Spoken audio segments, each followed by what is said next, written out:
What's going on, guys? Welcome to Fantasy Smack Talk. Name code Dustin here. In this video, we're going to go with our outfield tiers 6 through 10. And as promised in our other video, there are more Yankees, so don't hate on us too much. Dustin, give them 2 just off the top. Shut him up. Tier 6 does start with a couple of Yankees. First one, Brett Gardner. We'd have him higher in our rankings if he wasn't batting towards the bottom of the lineup, but it definitely looks like he's going to be down there at least for the beginning part of the year.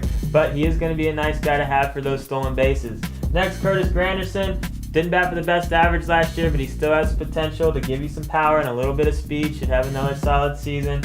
Moving down, one of Brent's boys, Drew Stubbs. I love him. He has potential to do it all. His batting average isn't there yet, but he can bat for power. It's not potential. It's going to happen. And he has that speed. We do like Drew Stubbs in the mid to later rounds.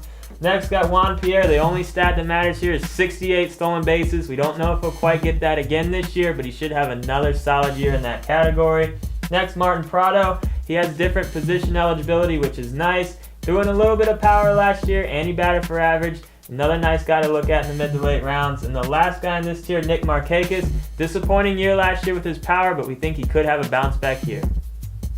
Tier 7 starts off with Corey Hart. He had a great season, but he's been inconsistent throughout his career, so we're not totally buying those numbers. Next, we have Austin Jackson. This rookie came in with a bang a season ago, batted close to 300. Anytime a rookie does that, you gotta love the upside. Plus, he gets good speed stats.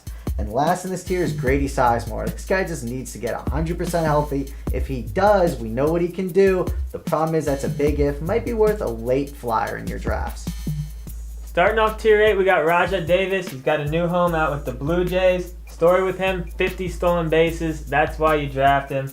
Moving down, we got Carlos Beltran. This guy just has not been able to stay healthy over the last few years, but we know what he's done in the past, so we still got to talk about him. Because he is still only 34, so he might have a little left in the tank.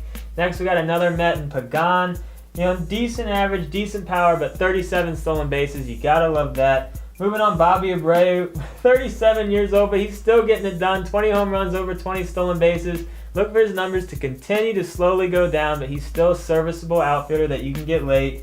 Next, we got Jose Tabata, a great young player from last year, only 23 years old. He showed signs of being able to bat for average and throw in those stolen bases. We think Tabata's numbers go up this year. Tier 9 starts off with Bourne. Obviously, if you're drafting him, you draft him because of the speed, and that's pretty much the main thing he's going to get you.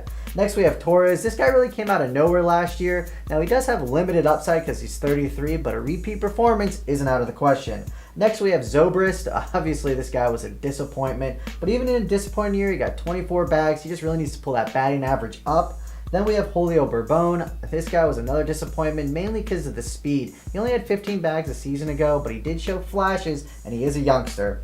And then last at number 42, we have Adam Jones, another disappointing Orioles outfielder, but he, just like Bourbon, he's shown flashes throughout last year and in his career, so possibly this year he finally puts it all together for you. Let's wrap up the outfielders and take a look at tier 10. We start with Shane Victorino. He's going to be 31 years old this year. He's not going to blow you away with his batting average or power, but he can still throw in those stolen bases, so not a bad guy to target late. Next, we got a couple of Angel outfielders for you, a couple of old guys in Torrey Hunter and Vernon Wells. You know what you're going to get out of these guys. They're still going to offer you a decent amount of power, but you know that blow-up potential is not really there anymore. They're in their decline in their career. Next, Carlos Quentin. He's been all over the place over the last few years, but decent power totals last year. Could be a sneaky power guy that you can get late in the draft. Then we got Nick Swisher. He's not going to blow you out of the water with anything, but he's pretty steady all the way across the board, and he did throw in 29 home runs last year, which is nice. We don't expect quite that many this year. The last guy we're going to talk about is Gregor Blanco for the Royals. He doesn't quite have that starting job locked up, but if he does end up starting out there, he could be a nice stolen base guy that you can get really late. And that's it for all the outfielders. As always, get on the homepage, check out the top 100, get in those forums. We got March Madness. Check out all our tiers and rankings. I'm Dustin, this is Brent. We'll catch you in the next video.